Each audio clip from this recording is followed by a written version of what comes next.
가을 햇살이 유난히 길게 들이오던 어느 날이었다. 교정의 단풍잎들은 붉고 노란 물감을 흩뿌린 듯 찬란했지만 나에게 그 풍경은 그저 희미한 배경일 뿐이었다. 내 세상의 중심은 늘 그 아이, 윤서준이었다. 서준이를 짝사랑한 지 벌써 3달째. 9월에 풋풋했던 녹음이 11월에 서늘한 바람에 바스라질 때까지 내 마음속의 작은 불씨는 꺼지지 않고 타오르고 있었다. 같은 학교, 다른 반. 매일 아침 복도에서 스치고 점심시간 급식실 앞에서 줄을 서다가 때로는 방과 후 도서관 앞에서 우연히 마주치는 것이 내가 가진 전부였다. 그 짧은 순간들이 나에게는 하루를 버티게 하는 힘이자 밤잠을 설치게 하는 고민거리였다. 나는 조용하고 내성적인 아이였다. 친구라고 부를 만한 존재가 손에 꼽을 정도였고 쉬는 시간에도 늘 책상에 앉아 엎드리거나 책을 읽는 것이 일상이었다. 반면 서준이는 달랐다.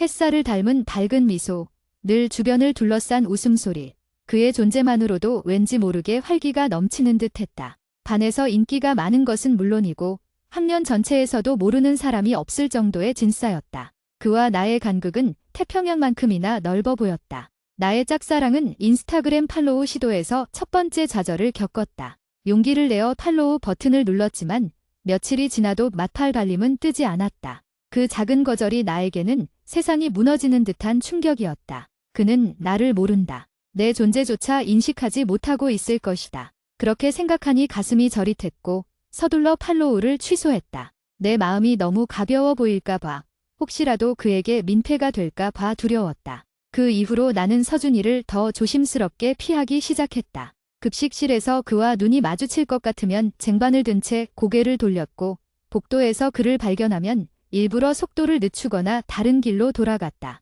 멀리서 그의 뒷모습만 보는 것으로 만족하려 했다. 그러던 어느 날 급식실에서 예상치 못한 일이 벌어졌다. 내가 쭈뼛거리며 내 차례를 기다리고 있을 때 서준이가 친구들과 함께 내 뒤쪽에 줄을 섰다. 나는 심장이 쿵쾅거리는 것을 억누르며 필사적으로 모르는 척 앞만 바라봤다. 야, 김민준, 너 오늘 농구 연습 빠진다며? 웬일이냐? 서준이의 목소리가 등 뒤에서 들려왔다. 갑자기 일이 좀 생겨서 다음 주부터는 다시 나갈게? 친구의 대답. 나는 그 목소리에 집중하는 척하면서도 온 신경은 서준이에게 쏠려 있었다. 그때 왠지 모르게 싸한 느낌이 들어 고개를 살짝 돌렸다. 그리고 서준이와 눈이 마주쳤다. 찰나의 순간이었다. 그는 놀란 듯 눈이 커졌고 나도 당황해서 얼른 고개를 돌렸다. 하지만 나는 보았다. 그의 눈빛에 담긴 미묘한 신경 씀을. 그것은 단순한 호기심이라기보다는 무언가 망설이는 듯한, 혹은 나를 탐색하는 듯한 낯선 기운이었다. 내가 팔로우 걸었다가 취소한 거 알았나? 머릿속이 복잡해졌다. 아니면 내가 급식실에서 늘 혼자 밥을 먹는 걸 눈치챘나? 그날 이후 급식실에서의 마주침은 미묘한 긴장감을 동반하기 시작했다. 서준이가 나를 의식한다는 느낌을 지울 수 없었다. 나는 여전히 그를 모르는 척했고 그는 가끔씩 나를 곁눈질하는 듯했다. 내가 고개를 숙이고 밥만 먹고 있을 때도 왠지 그의 시선이 내 머리 위를 맴도는 것 같았다. 하지만 나의 짝사랑에 새로운 국면이 찾아온 것은 일주일 후였다. 내 옆에는 늘 유일하게 나에게 말을 걸어주고 가끔 같이 하교도 해주는 친구 규민이 있었다. 유민이는 나와 달리 성격이 활발하고 밝아서 다른 반 아이들과도 스스럼 없이 잘 지내는 편이었다. 점심시간 나는 유민이와 함께 복도를 걷고 있었다. 유민이가 신이 나서 어제 본 영화 이야기를 하고 있었고 나는 건성으로 대답하며 걷고 있었다. 그때 저쪽에서 서준이가 그의 친구들과 함께 걸어오는 것이 보였다. 나는 심장이 또다시 쿵쾅거렸지만 유민이에게 들킬까 봐 아무렇지 않은 척 걸었다. 우리가 그들과 거의 스칠 때쯤이었다. 유민이는 서준이의 친구 중 한 명과 아는 사이였는지 밝게 손을 흔들며 안녕 하고 인사했다. 그리고 그 순간 서준이는 유민이를 쳐다봤다. 정확히 말하면 우리 둘을 쳐다보다가 유민이에게 시선이 고정되는 듯했다. 유민이와 그의 친구가 짧게 인사를 주고받는 동안 서준이의 시선은 유민이에게 머물러 있었다. 왠지 모르게 따뜻하고 부드러운 눈빛이었다. 그리고 그 눈빛은 나를 관통하는 것처럼 느껴졌다. 혹시 서준이가 유민이한테 관심이 있는 건가? 머리가 멍해졌다. 그동안 나를 신경 썼던 행동들도 사실은 내 옆에 있는 유민이 때문이 아니었을까? 급식실에서 나를 곁눈질한 것도 내가 유민이와 함께 있을 때의 그에게는 내가 단지 유민이의 친구에 의해 불과했던 건 아닐까? 그때부터 서준이의 행동이 달리 보이기 시작했다. 며칠 뒤 도서관 앞이었다. 내가 책을 반납하고 유민이와 함께 나오는데 서준이가 복도 끝에서 친구들과 이야기를 나누고 있었다. 우리가 그들을 지나칠 때 서준이는 갑자기 손을 들어 자신의 머리카락을 털었다. 그 행동은 마치 만화 속의 한 장면 같았다. 머리카락을 쓸어 올리거나 털어내는 행위. 심리학 책에서 읽었던 기성에게 잘 보이고 싶을 때 하는 호감 행동 중 하나였다. 나는 나도 모르게 숨을 멈췄다. 그리고 그 행동은 내가 아닌 유민이를 향한 것처럼 느껴졌다. 그는 머리를 털면서 시선은 유민이에게 고정되어 있었다. 유민이는 그 행동을 알아채지 못하고 내게 책에 대한 이야기를 계속하고 있었다. 그 순간 내 심장은 차가운 돌덩이처럼 변했다. 짝사랑이 끝나는 순간은 이렇게나 허무하고 고통스러운 것이었다. 내가 서준이를 향해 키웠던 모든 감정, 작은 떨림, 밤잠을 설치게 했던 설렘들이 한순간에 산산조각 났다. 다음 날은 체육 시간이었다. 반 아이들과 운동장에서 피구를 하고 있을 때 서준이네 반은 옆에서 축구를 하고 있었다. 유민이는 다른 친구들과 함께 피구를 열심히 하고 있었고 나는 늘 그렇듯이 구석에서 공을 피하는데 급급했다. 축구 시합 중 서준이가 골대 앞에서 슛을 날렸는데 공이 빗나가서 우리 쪽 피구 코트로 굴러왔다. 서준이는 공을 가지러 우리 쪽으로 걸어왔다. 내 심장이 또다시 요동쳤지만 이번에는 기대감이 아니라 체념과 아픔이었다. 나는 그를 보지 않으려고 고개를 숙였다. 공 좀 빌릴게. 서준이가 외쳤다. 나는 고개를 들지 않았지만 그의 발소리가 나를 지나쳐 유민이에게 다가가는 듯 했다. 유민아, 공 좀 줘. 유민이는 깜짝 놀라며 공을 서준이에게 건네주었다. 응, 여기. 고마워. 서준이의 목소리는 다정했다. 내가 고개를 들었을 때 서준이는 이미 유민이에게서 멀어지고 있었다. 하지만 나는 보았다. 공을 받아든 서준이가 유민이에게 짧게 미소를 지었고 그 미소는 햇살처럼 눈부셨다는 것을. 그리고 유민이의 얼굴도 살짝 붉어져 있었다. 그날 저녁 나는 혼자 집으로 돌아오는 길에 완전히 무너졌다. 길가에 피어난 코스모스들이 흔들리는 것처럼 내 마음도 걷잡을 수 없이 흔들렸다. 이제 그만해야지. 더 이상 이룰 수 없는 꿈을 꾸는 건 나 자신에게 너무 잔인해. 나는 결심했다. 이 짝사랑을 여기서 끝내기로. 하지만 어떻게 해야 할까? 내 마음속에 너무 깊이 뿌리내린 이 감정을 어떻게 하면 깨끗이 잘라낼 수 있을까? 집에 도착해서도 나는 아무것도 할 수 없었다. 침대에 누워 천장만 바라봤다. 유민이와 서준이의 모습이 자꾸만 오버랩되었다. 유민이는 정말 좋은 아이고 서준이도 좋은 아이다. 두 사람이 잘 된다면 축하해줘야 하는 것이 맞지만 내 마음은 배신감과 슬픔으로 가득 찼다. 내가 짝사랑하는 사람이 내 유일한 친구와 가까워지는 것을 지켜봐야 하는 이 상황이 너무나 고통스러웠다. 다음 날 나는 유민이에게 일부러 더 무심하게 대했다. 서준이의 이야기가 나올까봐 아니면 유민이가 서준이에 대한 이야기를 꺼낼까봐 두려웠다. 어제 체육 시간에 서준이가 나한테 말을 걸었어. 깜짝 놀랐지 뭐야? 유민이가 수줍게 웃으며 말했다. 나는 애써 아무렇지 않은 척 대답했다. 공 때문에? 별일도 아니다. 아니야. 그냥 공 때문만은 아닌 것 같아. 걔가 나한테 눈웃음을 쳤단 말이야. 유민이는 설레는 듯 두 손을 모았다. 내 심장이 다시 한번 찌릿했다. 하지만 나는 표정 변화 없이 말했다. 착각 아닐까? 서준이 원래 성격 좋잖아. 누구한테나 친절할걸. 유민이는 내 말에 조금 실망한 듯 입을 삐죽거렸다. 넌 참 분위기 깰 때가 있다니까?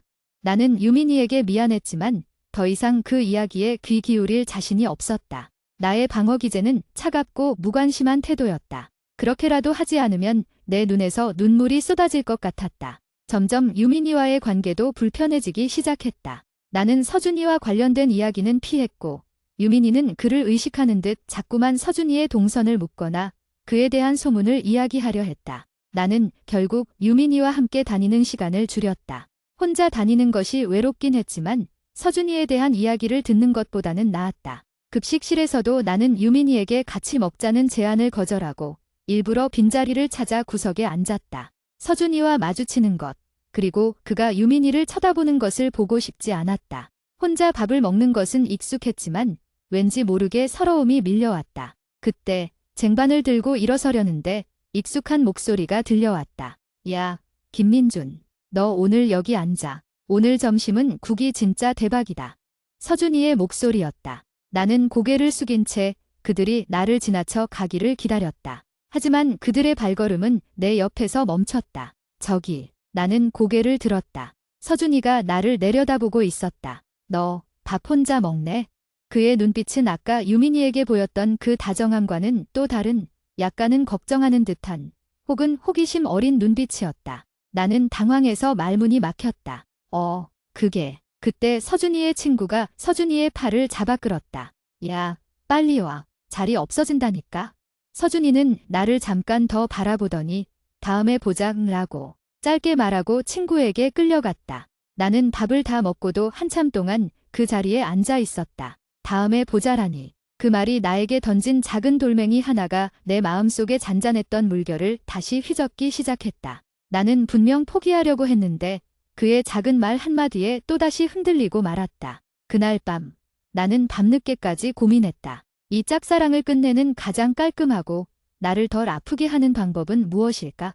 회피하고 모르는 척하는 것은 나에게 고통만 줄 뿐이었다. 결론은 하나였다. 정면 돌파. 아니, 정면 돌파라기보다는 빈정하고 정리하기였다. 그에게는 내가 아무것도 아니라는 것을, 그리고 그는 유민이에게 관심이 있다는 것을 내 눈으로 직접 확인하고 인정하는 것, 그리고 그의 앞에서 스스로를 비참하게 만들지 않고 쿨하게 물러나는 것. 나는 용기를 내어 인스타그램 DM 창을 열었다. 서준이에게 마지막 메시지를 보내기로 했다. 장문의 고백이나 감정을 쏟아내는 글이 아닌 깔끔하고 담백한 메시지. 망설이고 쓰고 지우기를 수십 번. 결국 내가 보낸 메시지는 다음과 같았다. 두 번째 이야기. 나는 인스타그램 DM 창에 메시지를 입력했다. 손가락이 떨렸고 심장이 목구멍까지 치솟는 듯했다. 어쩌면 이 메시지는 내가 서준이에게 보내는 처음이자 마지막 메시지가 될 터였다. 너무 장황하거나 감정적이면 안 된다. 그의 호의를 기대해서도 안 된다. 단지 내 마음을 정리하기 위한 일종의 비식이어야 했다. 나는 숨을 깊게 들이마시고 메시지를 다시 읽어보았다. 안녕하세요, 윤서준 씨. 저 혹시 기억하실지 모르겠지만 예전에 인스타 팔로우했다가 취소했던 같은 학교 학생입니다. 갑자기 이렇게 메시지 드려서 죄송해요. 별다른 뜻은 없고요. 그냥 그동안 급식실이나 복도에서 몇 번 마주치면서 제가 좀 신경 썼던 것 같아서요. 혹시라도 제가 서준 씨에게 불편함을 드렸다면 죄송합니다. 이젠 괜찮아요. 그리고 유민이랑 잘 어울리는 것 같아서 보기 좋네요. 두 분 모두 학교 생활 즐겁게 하셨으면 좋겠어요. 이제 신경 쓰지 않으셔도 돼요. 그럼 좋은 하루 보내세요. 읽어보니 너무 구구절절한 것 같기도 하고 너무 쿨한 척하는 것 같기도 했다. 유민이 이야기를 꺼내는 것은 혹시나 나의 질투심을 드러내는 것처럼 보일까 봐 두려웠지만 동시에 이 관계를 확실하게 끊어내기 위한 최후의 선언 같기도 했다. 나는 더 이상 망설일 수 없었다.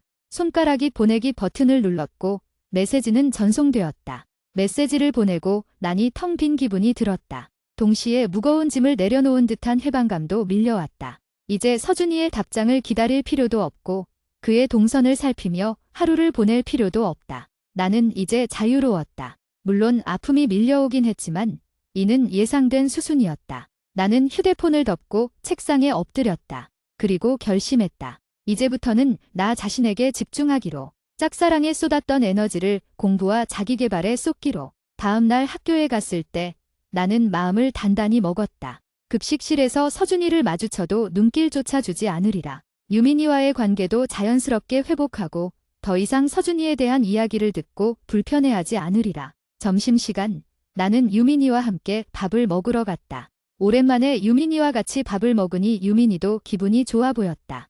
야, 너 요즘 나 피하는 것 같더라? 서운했어. 유민이가 셀쭉한 표정으로 말했다. 미안. 그냥 혼자 생각할 게 좀 있었어. 내가 얼버무렸다. 혹시 서준이 때문이야? 유민이가 조심스럽게 물었다. 나는 순간 놀랐지만 이젠 숨길 필요가 없다고 생각했다. 그동안 좀 헷갈렸는데 이제 정리했어. 유민이는 눈을 동그랗게 떴다. 뭐야, 너 서준이 좋아했어? 왜 나한테 말 안 했어? 그냥 혼자 좋아한 거라서. 너한테 말할 타이밍을 놓쳤어. 그리고 너랑 서준이가 가까워지는 것 같아서 사실 좀 힘들었어. 나는 솔직하게 털어놓았다. 유민이는 당황한 듯 잠시 말이 없었다. 야, 미안해. 난 전혀 몰랐어. 내가 그렇게 힘들어하는 줄도 모르고 내 얘기만 신나서 했네. 아니야, 괜찮아. 어차피 이룰 수 없는 짝사랑이었어. 신경 쓰지 마. 나는 애써 웃어 보였다. 우리가 급식줄에 서 있을 때였다. 유민이가 갑자기 내 팔을 잡으며 속삭였다. 야, 서준이다.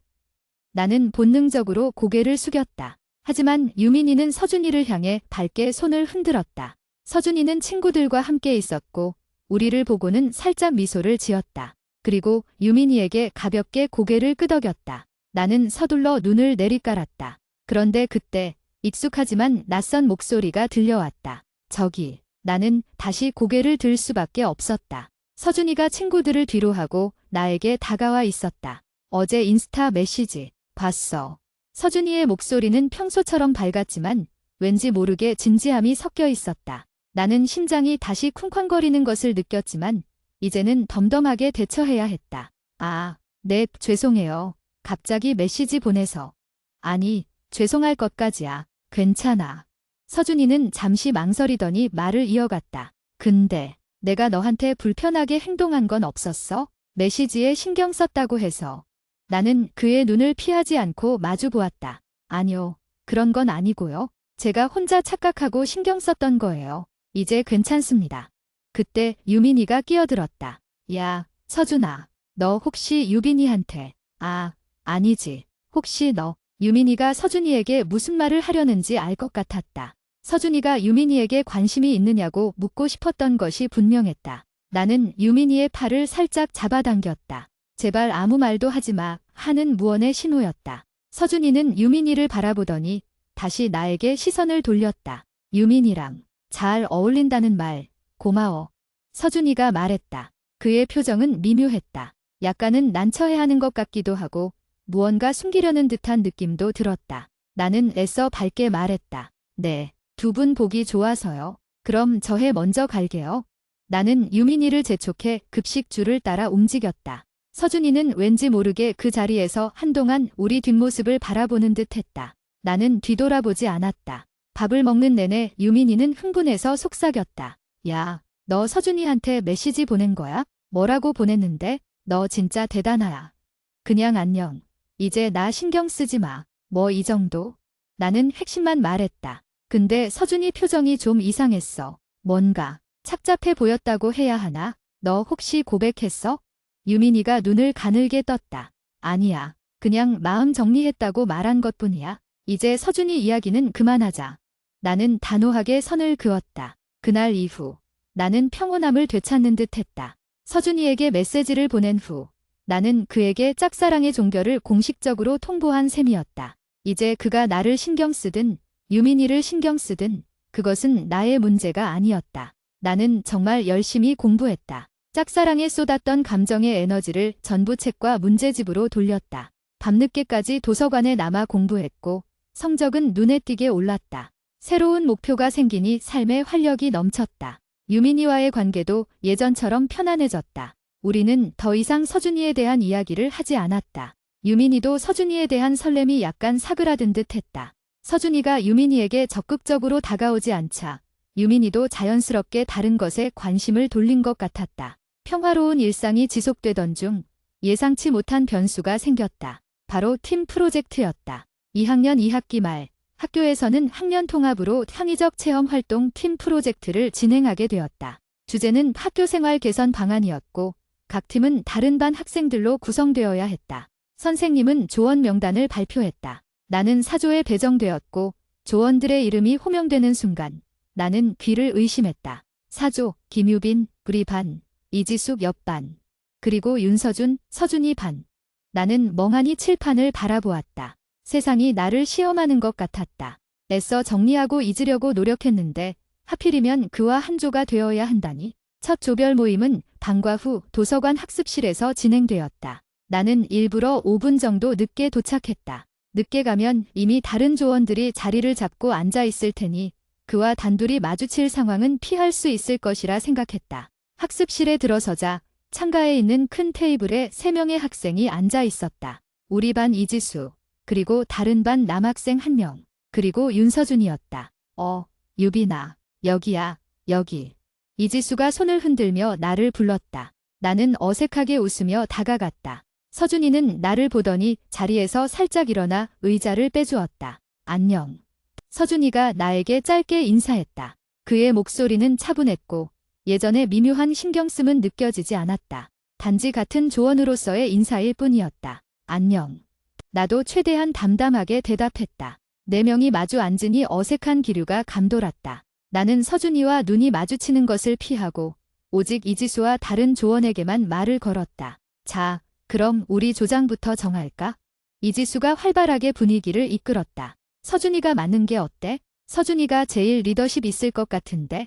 다른 조원인 강현수가 말했다. 서준이는 어깨를 으쓱하며 좋아. 그럼 내가 조장을 맡을게 하고 동의했다. 조장이 된 서준이는 프로젝트의 방향을 제시하며 회의를 이끌어 나갔다. 나는 그의 옆에 앉아 있었지만 그의 목소리에만 집중하려 했다. 그의 옆모습을 훔쳐보는 일은 없으리라 다짐했다. 일단 주제는 학교 급식 시스템 개선 방안으로 가자. 학생들이 가장 체감하는 문제니까.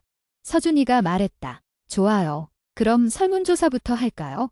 이지수가 동의했다. 응, 현수가 설문 문항 만들고 지수랑 유빈이가 자료 조사 좀 해줄 수 있을까? 유빈이는 아이디어가 많을 것 같은데? 서준이가 나에게 말했다. 나는 깜짝 놀라 서준이를 쳐다봤다. 그는 나를 바라보며 잔잔하게 미소 짓고 있었다. 네, 제가요. 응, 내가 평소에 조용히 책 읽고 있을 때 보면 뭔가 깊은 생각을 많이 할 것 같았거든. 급식에 대해서도 불만 사항 같은 거 많이 알지 않아? 서준이가 말했다. 나는 그의 말에 얼굴이 화끈거렸다. 내가 혼자 밥 먹는 것을 유심히 보고 있었나? 라는 생각과 함께 그가 나를 깊은 생각을 하는 아이로 평가하고 있다는 사실에 묘한 감정이 들었다. 아, 네, 최대한 열심히 해볼게요. 나는 수줍게 대답했다. 그날 이후 우리는 매일 방과 후 모여 프로젝트를 진행했다. 서준이는 조장이자 리더로서 팀을 효율적으로 이끌었다. 그는 공정했고 모든 조원들의 의견을 경청했다. 특히 나에게는 늘 정중하게 의견을 물었다. 유빈아, 내 생각은 어때? 너 설문조사 결과 분석한 거 보니까 문제가 단순한 메뉴 선정뿐만이 아닌 것 같던데. 그의 질문에 나는 용기를 내어 내 생각을 말했다. 저는 학생들이 급식실에서 대화하는 공간이 부족해서 불편하다고 생각했어요. 늘 조용히 밥만 먹어야 하는 분위기 때문에요. 그래서 사일런트 테이블과 토크 테이블을 분리해서 운영하는 건 어떨까 생각해봤어요. 서준이는 눈을 빛내며 말했다. 와, 그거 정말 좋은 아이디어야. 혼밥존과 수다존으로 나누는 거네. 왜 아무도 이 생각을 못했을까? 역시 유빈이 너는 디테일이 강하네. 그의 진심 어린 칭찬에 나는 기뻤다. 짝사랑의 감정을 완전히 배제하고 그와 오직 조언으로서 대화하는 것은 생각보다 즐거운 일이었다. 나는 더 이상 그를 피하지 않았고 서준이도 나를 유민이의 친구가 아닌 김유빈이라는 조언으로 존중해 주었다. 어느 날 이지수와 현수가 다른 약속 때문에 먼저 자리를 뜨게 되었다. 학습실에는 서준이와 나 단둘이 남았다. 정적이 흘렀고 나는 왠지 모르게 다시 어색함을 느꼈다. 이제 저도 가봐야 할 것 같아요. 내가 말했다. 서준이는 들고 있던 펜을 내려놓으며 나를 바라봤다. 잠깐만. 너한테 할 말이 있어? 나는 숨을 멈췄다. 혹시라도 그가 나의 예전 짝사랑에 대해 이야기할까 봐 두려웠다. 네. 너, 그 인스타 DM 말이야? 서준이가 조심스럽게 입을 열었다. 아, 네, 제가 그때 좀 오해했던 것 같아요. 죄송합니다.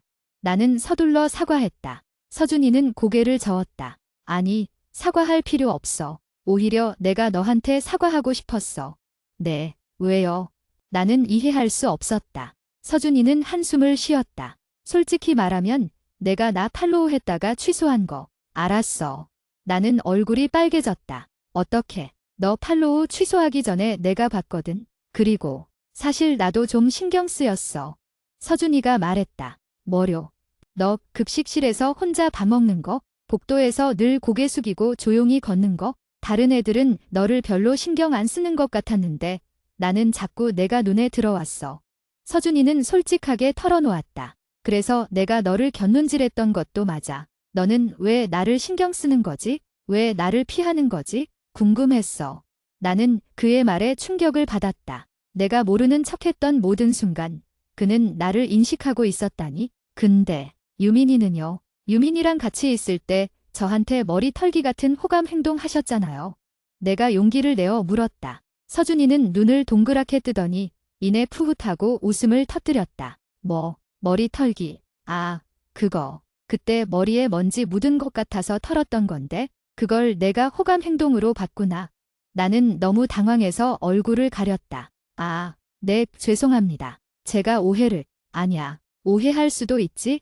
서준이는 웃음을 멈추고 진지하게 말했다. 근데 유빈아, 내가 유민이한테 호감 행동을 했다고 생각한 것도 다 너 때문이야. 저 때문에요? 응, 내가 너 신경 쓰는 걸 내가 눈치챘을까 봐 불안했어. 내가 나를 피하고 싶어 하는 것 같았거든. 그래서 일부러 다른 친구들, 특히 유민이한테 더 밝게 대하고 신경 쓰는 척했던 거야. 내가 너한테 관심이 있는 것처럼 보이지 않으려고. 내가 오해해서 불편해할까 봐. 너는 날 피하고 싶어 하는데 나는 내가 자꾸 신경 쓰였으니까. 서준이의 말은 내 머릿속에 모든 퍼즐 조각을 맞춰놓는 듯 했다. 그의 행동은 유민이가 아닌 나를 향한 방어 행동이었던 것이다. 내가 그를 향한 마음을 들키고 싶지 않아 했던 것처럼 그는 내가 그의 시선을 의식하고 불편해하는 것을 원치 않았던 것이다. 그래서 내가 유민이랑 잘 어울린다고 메시지 보냈을 때 솔직히 기분이 좀 이상했어. 서준이가 말했다. 나는 너한테 아무런 감정 표현도 안 했는데 내가 나한테 이제 괜찮다, 신경 쓰지 않겠다고 통보하니까 마치 내가 너를 찾는데 내가 쿨하게 물러나는 것 같은 느낌. 나는 너를 모른 척했는데 내가 먼저 나를 정리해버린 것 같아서 묘하게 서운하고 착잡했어. 나는 고개를 들었다. 서준이의 눈빛은 진심이었다. 미안해요. 제가 너무 성급하게 정리하려고 했던 것 같아요. 아니야, 괜찮아. 오히려 그 메시지 덕분에 너랑 이렇게 이야기할 수 있게 된 거잖아. 서준이는 미소를 지었다. 솔직히 조별 활동 같이 하면서 너에 대해 더 많이 알게 됐어. 내가 얼마나 똑똑하고 생각 깊은 아이인지. 그리고 너처럼 조용한 아이가 혼자 열심히 노력하고 있는 모습을 보니까 자꾸 눈이 가. 서준이의 말에 내 가슴은 다시 뛰기 시작했다. 이는 짝사랑의 떨림이 아니라 새로운 가능성에 대한 설렘이었다. 유빈아. 서준이가 나를 불렀다. 너한테는 내가 이제 신경 쓰지 않아도 되는 사람일지 모르겠지만 나한테는 내가 점점 신경 쓰이는 사람이 되고 있어. 나는 아무 말도 할 수 없었다. 내 눈에는 눈물이 고였다. 3달 동안 나를 괴롭혔던 모든 오해와 짐이 한순간에 사라지는 듯 했다. 혹시 우리 프로젝트 끝나고도 계속 이렇게 이야기할 수 있을까? 친구로서 말고 너를 좀 더 알아가고 싶은데. 서준이가 조심스럽게 물었다. 그의 눈빛은 간절했다. 나는 고개를 끄덕였다. 눈물을 닦으며 나는 미소 지었다. 네, 좋아요. 윤서준 씨. 서준이는 밝게 웃었다. 그 웃음은 내가 짝사랑 초기부터 보았던 햇살을 닮은 바로 그 미소였다. 다만 이번에는 그 미소가 오직 나만을 향하고 있었다. 학습실 밖으로 나오자 밤하늘에는 별들이 가득했다. 가을의 끝자락에서 나의 짝사랑은 끝났지만 새로운 이야기가 막 시작된 참이었다. 이제 더 이상 혼자가 아니라는 생각에 나는 벅차올랐다. 서준이와의 대화 이후 나의 세계는 완전히 바뀌었다. 더 이상 숨어 다니거나 그의 시선을 피하려 애쓰지 않아도 되었다. 우리는 공식적으로는 팀 프로젝트 조언이었지만 이제는 서로에 대한 감정을 조심스럽게 탐색하는 단계에 들어섰다. 다음 날 학교에서 나는 유민이에게 어제 서준이와 있었던 일을 털어놓았다. 유민아, 있잖아. 서준이가 나한테 자기 이야기를 해줬어. 유민이는 눈을 동그랗게 뜨며 흥미진진한 표정을 지었다. 헐, 뭐라고? 드디어 너한테 고백했어? 나는 고개를 저으며 웃었다. 고백은 아니지만 그동안 내가 서준이에 대해 오해했던 모든 것들이 다 풀렸어. 서준이가 사실은 나를 신경 쓰고 있었다. 내가 혼자 밥 먹는 거나 늘 조용히 다니는 걸 눈여겨봤다고 하더라고. 유민이는 입을 쩍 벌렸다. 말도 안 돼. 그럼 내가 그동안 설레발 쳤던 거 다 오해였다는 거야? 서준이가 나한테 눈웃음 쳤던 것도? 응, 서준이가 말하길. 내가 자꾸 자기를 피하는 것 같아서 나를 불편하게 만들지 않으려고 일부러 다른 친구들, 그러니까 너한테 더 친절하게 행동하려고 했다. 자기한테 관심 없는 척하려고. 유민이는 자신의 이마를 쳤다. 세상에 로맨스 소설이 따로 없네. 그럼 너해 이제 썸 타는 거야? 나는 얼굴이 붉어지는 것을 느끼며 대답했다. 글쎄, 그냥 프로젝트 끝나고도 계속 이야기하고 싶다고 했어. 서로를 더 알아가고 싶다고. 유민이는 진심으로 기뻐해 주었다. 야, 김유빈, 너 드디어 빛을 보는구나. 내가 얼마나 마음속으로 응원했는지 몰라. 이제 그 지독한 짝사랑 끝내고 꽁냥꽁냥 연애 좀 해봐야지. 유민이의 격려 덕분에 나는 더 자신감을 얻었다. 조별 프로젝트는 순조롭게 진행되었다. 급식실 개선 방안을 주제로 설문조사를 했고 서준이와 나는 설문 결과를 분석하며 많은 시간을 함께 보냈다. 유빈아, 내 의견처럼 혼밥존과 토크존을 분리하자는 아이디어가 압도적으로 많았어. 내 관찰력이 진짜 대단하다. 서준이가 그래프를 보며 말했다. 아니야. 서준이, 내가 조사를 워낙 꼼꼼하게 잘해서 그래. 우리는 이걸 가지고 어떻게 시뮬레이션을 해볼까? 우리는 자연스럽게 존댓말을 쓰면서도 편안하게 대화했다. 서준이는 자신의 꿈에 대해서도 이야기해 주었다. 그는 건축가가 되고 싶다고 했다. 나는 사람들이 편안하고 행복하게 생활할 수 있는 공간을 설계하고 싶어. 학교도 사실은 학생들이 가장 많은 시간을 보내는 공간인데 불편한 곳이 너무 많잖아. 서준이의 눈빛은 진지했다. 멋있다. 나는 그냥 사람들 심리를 이해하는 사람이 되고 싶었어. 그래서 심리학 책을 많이 읽나 봐. 내가 말했다. 그래서 내가 나를 그렇게 분석하려고 했던 거구나. 서준이가 장난스럽게 웃었다. 솔직히 내가 너를 곁눈질했을 때 내가 얼마나 당황하는지 다 보였어. 그때는 왜 그렇게 도망가려 했니? 나는 머리를 극적이며 말했다. 팔로우 했다가 마팔 안 온 이후로 서준이한테 들키고 싶지 않았거든. 혼자 바보처럼 짝사랑하는 게 창피했어. 서준이는 잠시 침묵하더니 진심 어린 눈빛으로 나를 바라보았다. 바보 같지 않아. 오히려 내가 그렇게 순수하게 누군가를 마음에 담아두는 모습이 나한테는 신선했고 좋았어. 우리의 대화는 점점 깊어졌고 감정의 깊이도 더해갔다. 우리는 프로젝트가 끝난 후에도 매일 연락했다. 카톡으로 시시콜콜한 학교 이야기를 나누고 서로 좋아하는 음악이나 책을 공유했다. 어느 날 저녁 서준이가 카톡을 보냈다. 서준, 유빈아, 내일 프로젝트 발표 끝나고 시간 돼? 유빈, 응. 발표 자료 최종 검토해야 해서 조금 남아있을 것 같긴 한데. 왜? 서준, 사실 너한테 줄 게 있어? 그리고 우리 프로젝트가 성공적으로 끝난 기념으로 둘이서 같이 저녁이라도 먹으면 좋겠는데. 어때? 유빈, 심장이 쿵쾅거렸다. 좋아. 발표 끝나고 도서관 앞에서 만나자. 다음 날 프로젝트 발표는 성공적이었다. 서준이가 조장으로서 발표를 깔끔하게 마무리했고 우리의 아이디어는 학생들과 선생님들 모두에게 큰 호응을 얻었다. 특히 혼밥존과 토크존 분리 아이디어는 교장 선생님까지 관심을 보일 정도였다. 발표 후 우리는 조원들과 인사하고 도서관 앞으로 향했다. 겨울로 접어드는 초입이라 해가 일찍 졌다. 가로등 불빛이 길게 들이운 교정을 서준이와 단둘이 걷고 있다는 사실이 꿈만 같았다. 유빈아, 우리 프로젝트 성공적으로 끝낸 거 다 너 덕분이야. 서준이가 웃으며 말했다. 아니야. 서준이, 내 리더십이 최고였지? 나는 그냥 아이디어만 조금 냈을 뿐인데. 아니야. 너의 디테일한 관찰력이 핵심이었어. 서준이가 걸음을 멈추더니 주머니에서 작은 상자를 꺼냈다. 이게 너한테 주고 싶은 거야?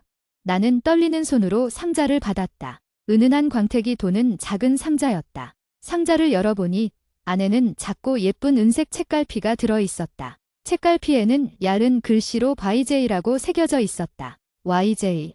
내가 물었다. 응, 윤서준, 윤준, 의 YJ이기도 하고 김유빈, UBIN, 의 YB를 닮은 YJ이기도 해. 너 책 읽는 거 좋아하잖아. 앞으로 이 책갈피로 내가 읽는 모든 페이지를 표시해줬으면 좋겠어. 서준이가 말했다. 나는 감동으로 목이 메었다. 서준아, 고마워. 너무 예쁘다. 나는 이제 자연스럽게 그의 이름을 불렀다. 그리고 아까 저녁 같이 먹자고 했잖아. 서준이가 내 손을 잡더니 조심스럽게 마주 잡았다. 그의 손은 따뜻했고 나의 작은 손을 감싸 안았다. 유빈아, 나 사실 너한테 고백하고 싶어. 조심스럽지만 너를 여자친구로 사귀고 싶어. 프로젝트 내내 너를 보면서 나는 내가 가진 조용하고 깊은 내면에 완전히 빠졌어. 내 심장은 폭발할 듯 뛰었다. 내가 그토록 바라던 순간이 이렇게 갑작스럽게 찾아오다니. 나도 서준이, 너 좋아해. 오래전부터. 나는 눈물을 글썽이며 솔직하게 고백했다. 서준이는 활짝 웃더니 내 손을 깍지 껴 잡았다. 고마워, 유빈아. 이제 더 이상 혼자 힘들어하지 않아도 돼. 내가 내 옆에서 항상 응원하고 지켜줄게. 우리의 연애는 그렇게 시작되었다. 다음 날 학교.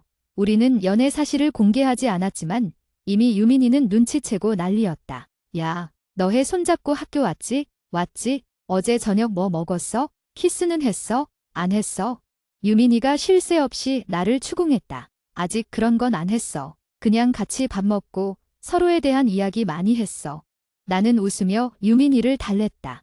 하지만 학교에서의 우리의 관계는 조심스러웠다. 서준이는 인기 많은 빈싸였고 나는 늘 조용한 다싸였기 때문에 대놓고 다니면 모두의 이목이 집중될 것이 뻔했다.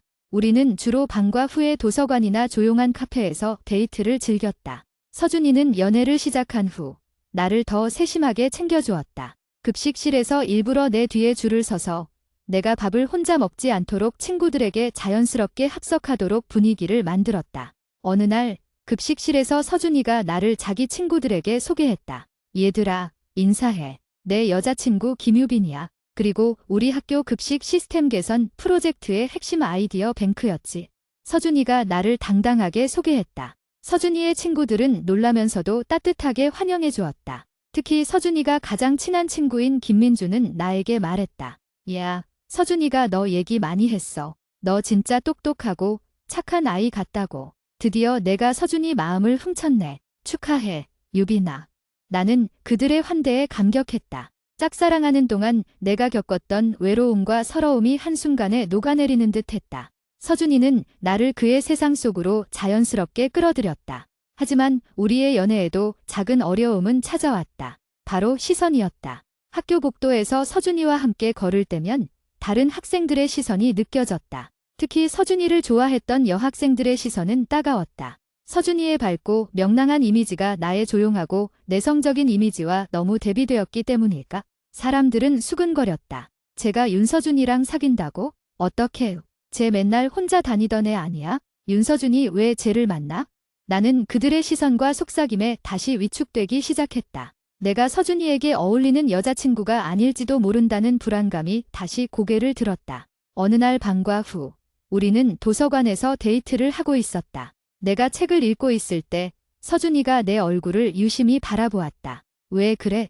내가 물었다. 아니, 그냥 내가 요 며칠 좀 시무룩해 보여서. 무슨 일 있어? 서준이가 걱정스러운 표정으로 물었다. 나는 망설이다가 솔직하게 털어놓았다. 서준아, 사람들이 나를 쳐다보는 시선이 너무 신경 쓰여. 우리가 사귀는 걸 이상하게 생각하는 것 같아. 내가 너한테 어울리는 사람이 아닌 것 같고. 서준이는 내 손을 잡고 부드럽게 말했다. 유빈아, 다른 사람들의 시선 때문에 너의 가치를 깎아내리지 마. 내가 너를 좋아해. 그게 가장 중요한 사실이야. 하지만 나는 너처럼 밝고 활발하지 못하잖아. 너는 늘 친구들이랑 같이 웃는데 나는 내 주변 사람들에게도 잘 어울리지 못할 것 같아. 서준이는 고개를 저으며 말했다. 나는 내가 밝지 않아서 좋아. 너의 조용함 속에는 깊은 생각과 따뜻함이 있잖아. 사람들은 시끄러운 사람 옆에 조용한 사람이 있으면 이상하게 볼 수 있어. 하지만 나는 그 조용함 속에서 너를 발견했고 너에게 끌렸어. 서준이는 잠시 숨을 고르더니 말을 이었다. 그리고 말이야, 내가 너를 처음 신경 쓰기 시작했을 때 내가 유민이랑 같이 있었을 때가 아니었어. 네, 그럼 언제였는데?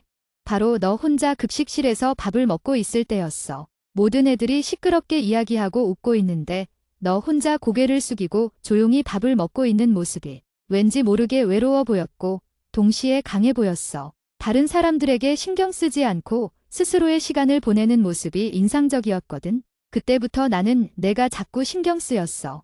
서준이의 진심 어린 고백에 나는 다시 한번 울컥했다. 내가 가장 숨기고 싶었고 가장 부끄러워했던 혼자인 모습이 그가 나를 좋아하게 된 이유 중 하나였다니. 유빈아, 너는 너 자체로 충분히 매력적이고 나한테는 세상에서 제일 특별한 사람이야. 다른 사람들이 뭐라고 하든 신경 쓰지 마. 우리가 행복하면 되는 거야. 서준이는 내 손등에 입을 맞추었다. 그날 이후 나는 조금씩 용기를 얻었다. 서준이의 따뜻한 지지 덕분에 나는 더 이상 다른 사람들의 시선에 갇히지 않으려 노력했다. 나는 서준이의 옆에서 자연스러운 내 모습을 보여주기로 결심했다. 우리의 연애는 학교 생활에 긍정적인 변화를 가져왔다. 나는 더 이상 숨어 다니지 않았고 유민이와도 더 즐겁게 지냈다. 서준이는 나를 위해 그의 친구들과 함께하는 모임에 나를 데려갔고 그의 친구들은 나를 진심으로 환영해 주었다. 서준이는 나에게 새로운 세상을 열어주었다. 나는 그와 함께라면 내가 누구든 괜찮다는 것을 깨달았다. 나의 조용함은 단점이 아니라 그에게는 매력이었다. 하지만 나의 내성적인 성격은 여전히 남아 있었다. 서준이와는 잘 통했지만 그의 친구들, 특히 활발한 여학생 친구들과의 만남은 여전히 나에게 큰 숙제였다. 서준이의 진심 어린 고백과 격려 덕분에 나는 용기를 얻었지만 나의 내성적인 성격은 하루아침에 바뀌지 않았다. 서준이의 옆자리는 따뜻하고 안전했지만 그를 둘러싼 커다란 세상은 여전히 나에게 낯설고 두려운 곳이었다. 특히 그의 친구들, 그 인싸 그룹과 어울리는 것은 내가 넘어야 할 가장 큰 산이었다. 우리는 주로 단둘이 만났지만 주말에는 서준이 친구들의 그룹 모임에 자연스럽게 합류해야 할 때가 있었다. 첫 번째 단체 모임은 주말 저녁, 다 같이 영화를 보고 저녁을 먹는 일정이었다. 영화관 로비에서 서준이의 친구들이 나를 기다리고 있었다. 10명이 넘는 인원이었고 모두 밝은 웃음과 큰 목소리로 이야기하고 있었다. 나는 서준이의 손을 잡고 있었지만 그들의 활기찬 분위기 속에서 나만 동떨어진 듯한 기분이 들었다. 서준아, 왔어. 옆에는 유빈이구나. 안녕. 서준이의 가장 친한 친구인 김민준이 우리를 반갑게 맞이했다. 나는 애써 미소를 지었지만 목소리는 기어 들어갔다. 안녕.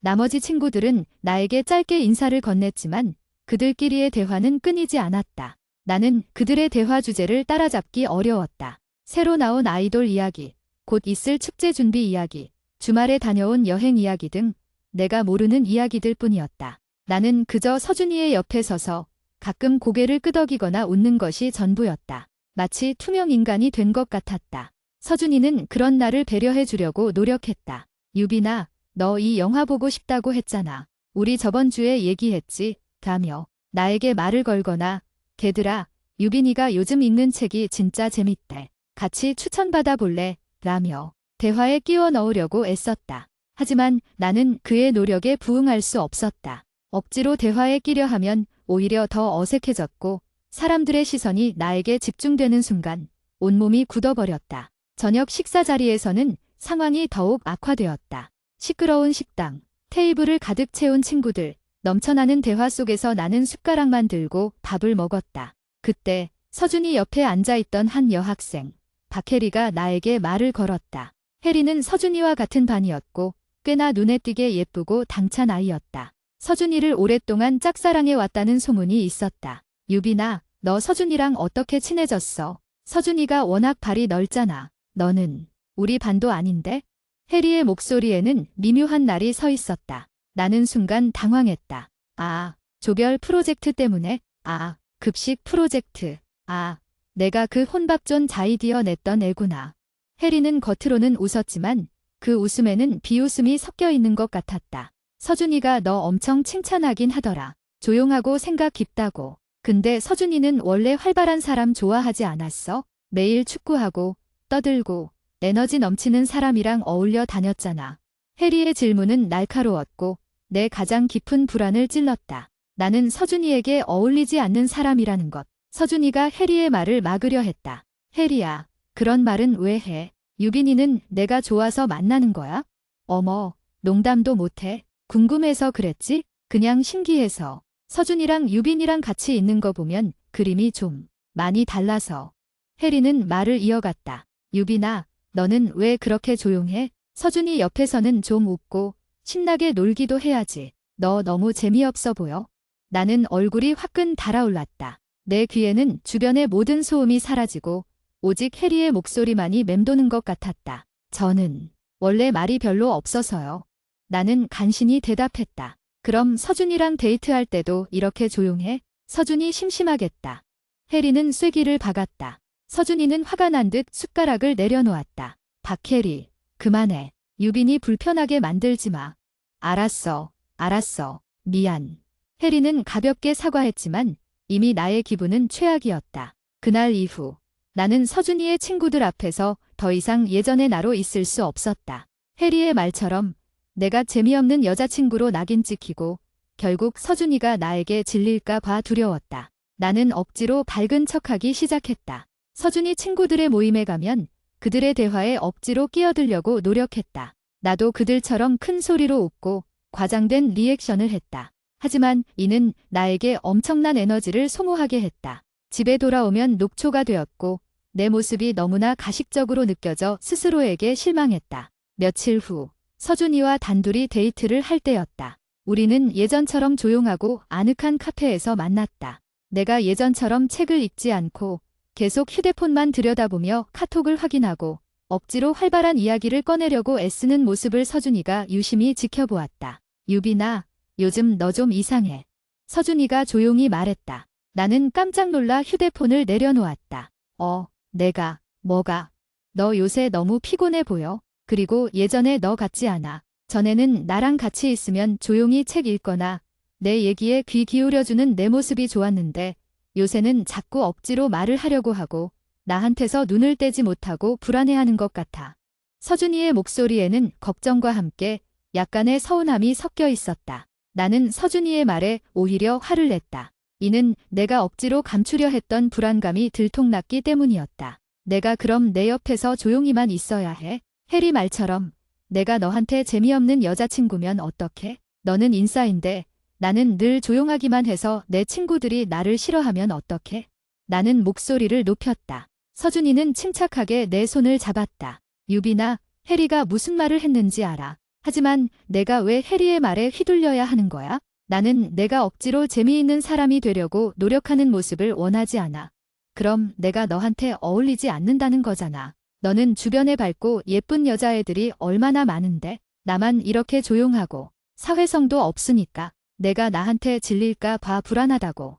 나는 결국 눈물을 터뜨렸다. 그동안 억눌러왔던 불안감과 외로움이 한꺼번에 폭발했다. 서준이는 자리에서 일어나 내 옆으로 와서 나를 안아주었다. 울지 마, 유빈아. 내 불안함 이해해. 하지만 내가 너를 만나는 이유를 다시 한번 생각해봐.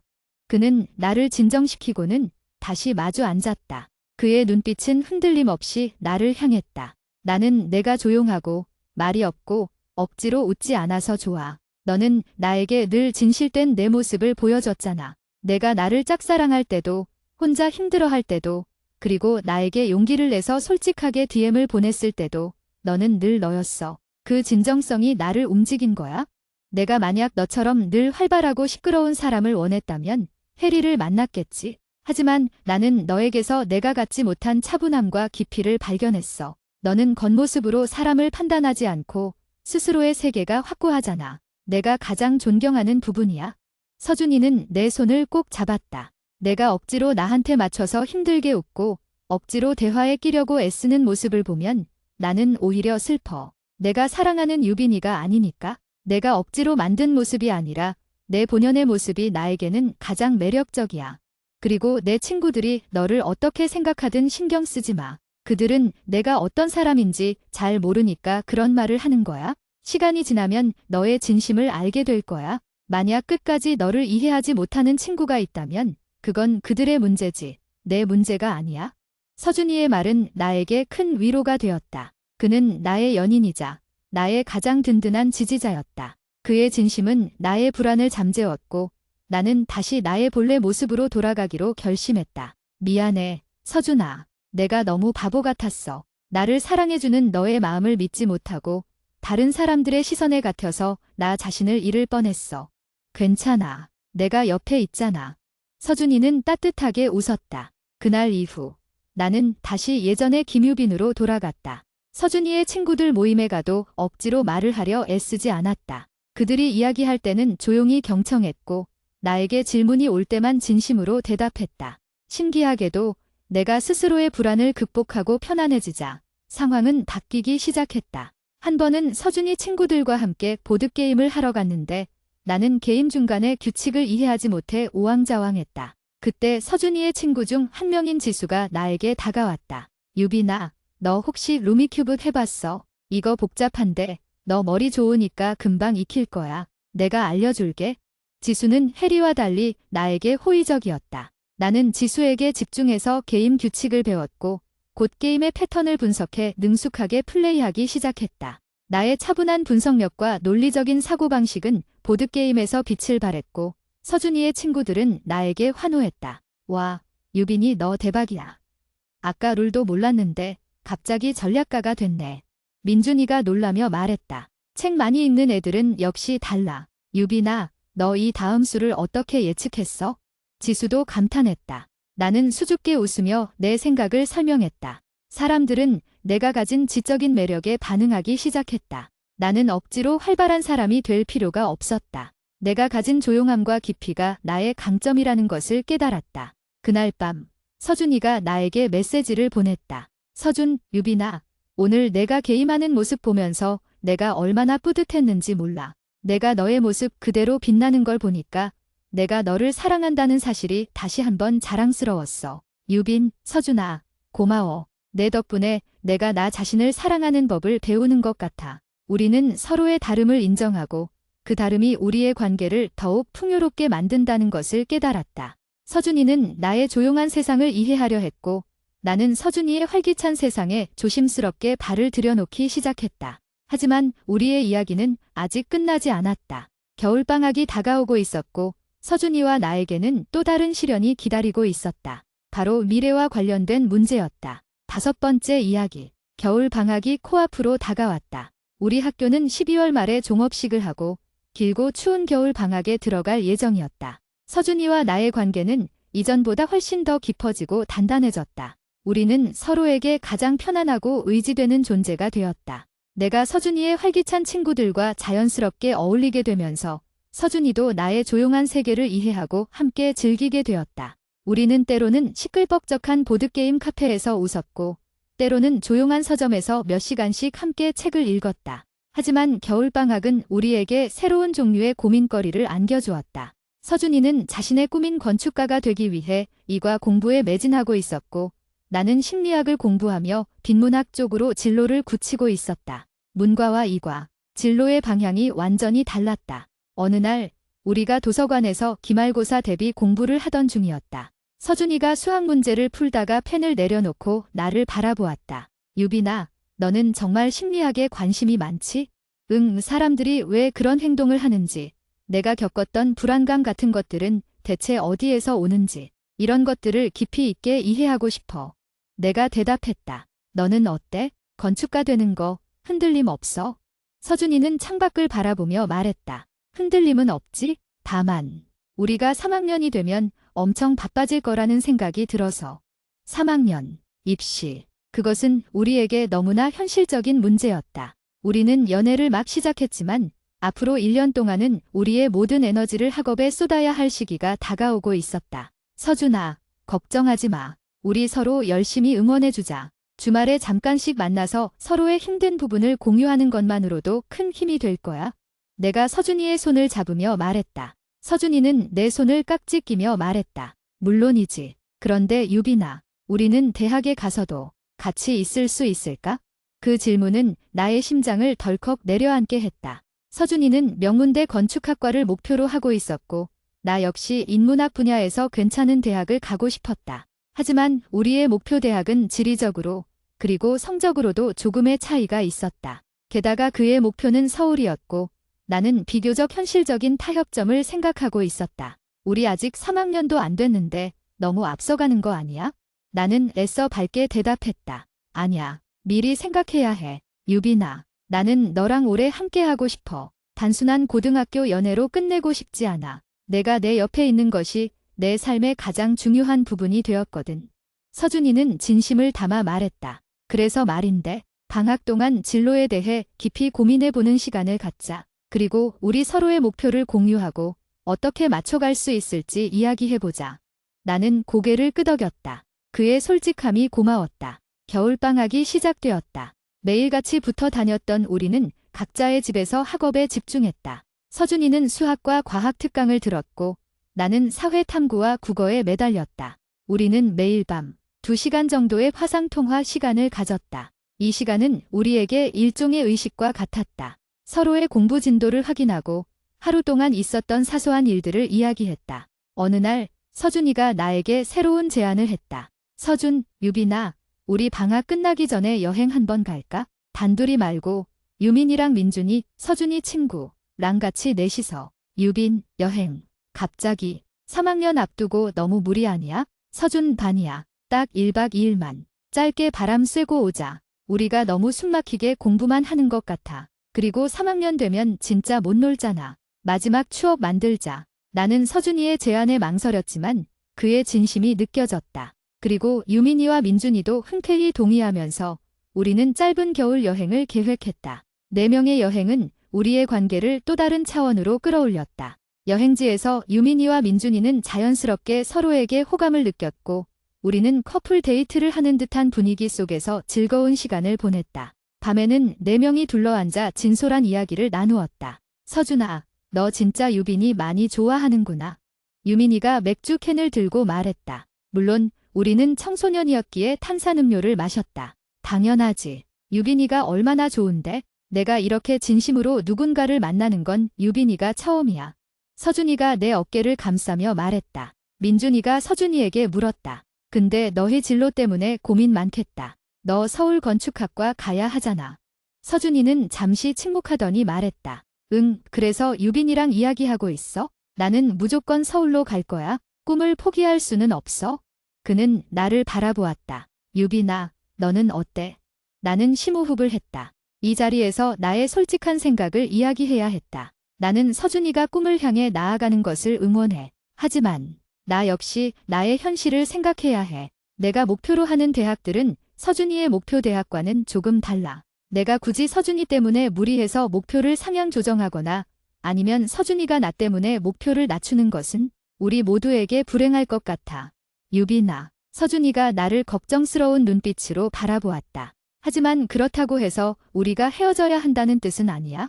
내가 서준이의 손을 잡았다. 서준아, 우리가 만나는 대학이 지리적으로 멀어질 수도 있어. 하지만 우리의 마음은 멀어지지 않을 거라고 믿어. 나는 서준이를 믿고 서준이도 나를 믿으면 돼. 우리는 3학년 동안 각자의 목표를 위해 최선을 다하고 대학에 가서 다시 방법을 찾자. 장거리 연애든 주말마다 만나는 것이든.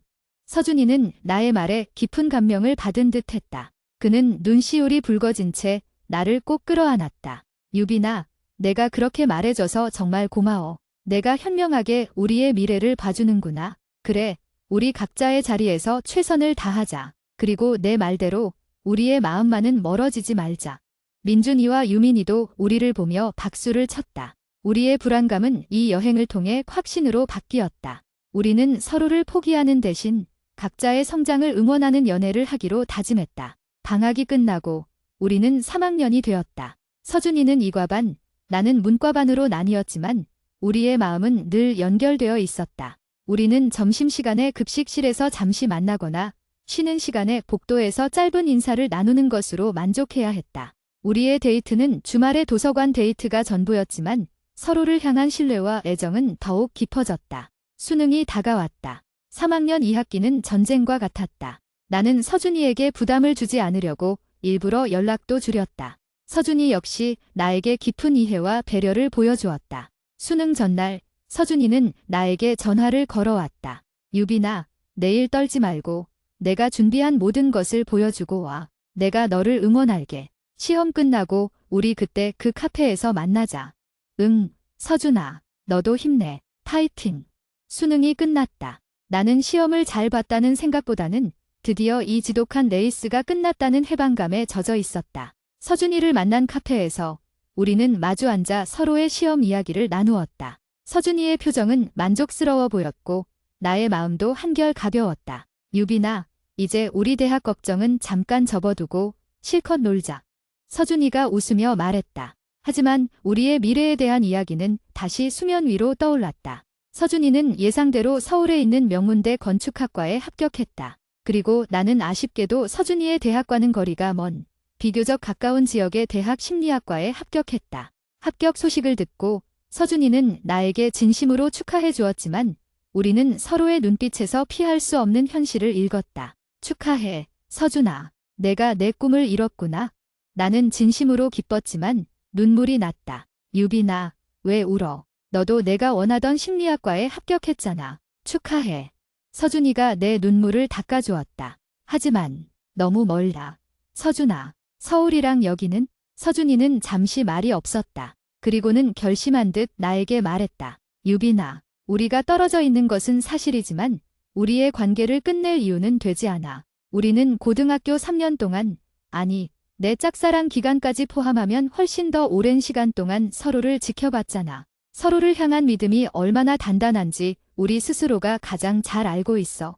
하지만 장거리 연애가 쉽지 않다는 거 알아? 하지만 생각해봐. 우리가 3학년 때 떨어져서도 서로를 응원하며 이 힘든 시간을 이겨냈잖아. 이제 대학생이 되면 우리는 주말마다 KTX를 타고 서로를 만날 수 있어. 전화도 매일 할 수 있고 방학 때는 한 달 내내 붙어 있을 수도 있고. 나는 내가 없으면 안 돼. 서준이는 다시 한번 나의 손을 잡았다. 그의 손에는 그때 그 책갈피에 새겨져 있던 YJ처럼 우리의 이름이 겹쳐져 있는 듯 했다. 우리 헤어지지 말자, 유빈아. 내가 필요해. 나는 내가 나의 건축물이 되어줄 거라고 믿어. 내가 지치고 힘들 때 기댈 수 있는 가장 튼튼하고 따뜻한 공간. 나는 서준이의 진심을 더 이상 의심하지 않았다. 내가 짝사랑할 때 느꼈던 모든 불안함과 외로움은 이 순간을 위한 성장의 발판이었다. 나는 나 자신을 믿고 그리고 서준이의 사랑을 믿기로 했다. 응, 서준아. 헤어지지 않을 거야. 우리 계속 만나자. 우리에게는 장거리 연애도 이겨낼 힘이 있어. 그해 겨울, 우리는 대학생이 되기 전 마지막 고등학생으로서의 시간을 함께 보냈다. 우리의 데이트는 더 이상 교정에서 몰래 하는 것이 아니었다. 우리는 당당하게 서울의 거리, 그리고 내가 사는 곳의 조용한 카페를 오가며 서로의 미래를 이야기했다. 나의 짝사랑은 혼자만의 외로운 감정으로 시작했지만 서준이와의 만남을 통해 나를 성장시키고 나 자신을 사랑하는 법을 가르쳐 주었다. 나는 더 이상 조용하고 불안한 김유빈이 아니었다. 나는 내성적이지만 강한 내면과 깊은 생각을 가진, 그리고 윤서준이라는 멋진 남자친구의 사랑을 받는 당당한 김유빈이었다. 나의 짝사랑은 그렇게 끝났다. 그리고 우리의 사랑은 이제 막 새로운 장을 열 준비를 마쳤다. 따뜻한 겨울 햇살이 창가를 비추는 아래 나는 서준이와 마주보며 미소를 지었다. 우리의 미래가 어떤 난관에 부딪히더라도 우리는 함께 이겨낼 수 있을 것이라는 확신이 들었다.